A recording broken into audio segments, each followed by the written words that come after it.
பொங்கல் திருநாளை முன்னிட்டு காங்கிரஸ் இயக்கத்தில் நலிவடைந்த தொண்டர்களுக்கு வேட்டி சட்டை மற்றும் சேலை வழங்கும் விழா வெகு சிறப்பாக நடைபெற்றது. மதுரையில் உள்ள பெருந்தலைவர் நடிகர் திலகம் அறக்கட்டளை அலுவலகத்தில் நடைபெற்ற இந்த விழாவுக்கு பஞ்சாயத்துராஜ் தலைவர் முத்துக்குமார் தலைமை வகித்தார்.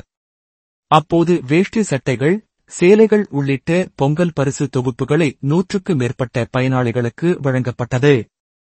காங்கிரஸ் நிலைக்குழு உறுப்பினர்கள் மணிமாறன், வீரவாஞ்சிநாதன், பூக்கடை கண்ணன், ரமேஷ், சிறுபான்மை பிரிவு பீர்பாஷா, மீடியா கோனிட்டர் பால் ஜோசப், மூவேந்திரன், போஸ் மற்றும் காங்கிரஸ் நிர்வாகிகள், சிவாஜி ரசிகர்கள் என ஏராளமானோர் கலந்து கொண்டு விழாவை சிறப்பித்தனர்.